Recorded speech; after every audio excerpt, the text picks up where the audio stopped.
Dancing is a great way to free our minds. But let me show you how you can free your pencil with dancing.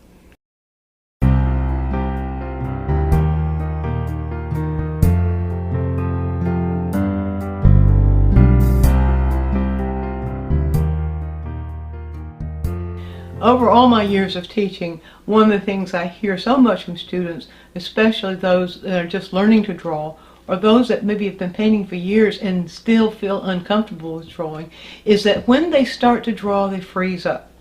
Well, I think I have a little something here that might help with that, and that is to allow the pencil to move in the rhythm of the waltz. First of all, the type of drawing that we're doing here is gesture drawing. Gesture drawing is a rhythmic drawing. Gesture drawing picks up the movement or the rhythm or the motion of the edges of an image, or the total thrust, you might say, of the image, rather than being a slow, definitive line. So the way gesture drawing works is to move rapidly or relatively rapidly. Now, in some of our earlier quick tips, I've shown you ways that you can move forward, back, and forward again with some of the methods of drawing, like phantom drawing and cruising and those kinds of things. Well, let me show you what you can do with this. First of all, let me show you the technique we're going to use. We could call it a technique. That makes it sound a little bit more professional, doesn't it? All right, so right here, let me just show you. When we're taking an edge, or when we're drawing an edge with gesture drawing, and my method of using the waltz as your rhythm, then we would start at the edge, at the beginning of an edge, we'd go to the end of that edge, go back to the beginning and back to the end. In other words, we go forward, back, and forward again. Then we pick up where the edge changes direction, like right here, for example. Then we'd go until the end of that edge, or where it changes direction. We come back and go there again. Here we have two edges. We can go in either direction. We could go from this edge to here, forward, back, and forward again, forward, back, and forward again, forward, back, and forward again, forward, back, and forward again, forward, back, and forward again.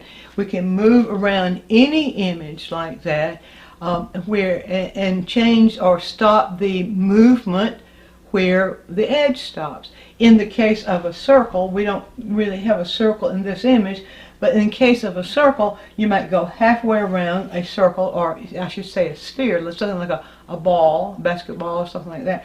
You'd go maybe halfway around, forward, back, and forward again, forward, back, and forward again, to catch the full feeling of the motion. Now, that's the process we're going to use. The rhythm is the waltz rhythm. The waltz rhythm is 1, 2, 3, 1, 2, 3, 1, 2, 3, 1, 2, 3. We know that waltz is considered to be not too fast, not too slow. And some waltzes we know might be very fast, some might be very slow. So you want to develop a count that goes kind of at a comfortable pace, like the Tennessee Waltz would, or one of those waltzes. So you would start the count and count out loud. So 1, 2, 3, 1, 2, 3, 1, 2, 3, 1, 2, 3. When you're making the mark here, it goes 1, 2, 3, 1, 2, 3, 1, 2, 3. So with each movement, the movement forward is 1, movement backward is 2, movement forward again is 3, and then you keep going like that. It's important to count out loud, because if you're counting out loud, it keeps you paced, and you'll be surprised that your drawing will actually be more accurate than if you don't count out loud. So the idea is to keep it going just like you would be if you were singing a waltz, or if you were dancing a waltz, which is how we started this out. If you're dancing a waltz, you don't just stop in the middle of it, because you know what happens. Well, the drawing is the same way. When we're drawing, we don't just stop at one edge. We have to keep going. When we can keep going, the drawing is more fluid, more alive. And I think you'll find you also get over that feeling of being frozen, or those of you who are having that problem, being frozen when you start to draw. So here's how it goes. Using this as our image, and starting here.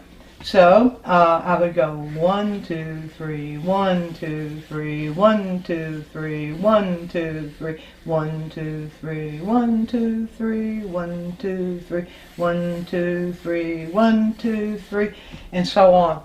And you see the image falls pretty close to what we're looking at here. Give that a try. I think you're going to have it fun. Do it many, many times. Almost anything that you're looking at, doesn't matter if it's a photo or an image that's in front of you.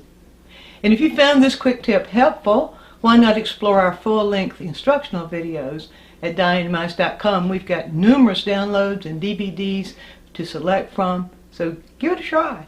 And there's your quick tip.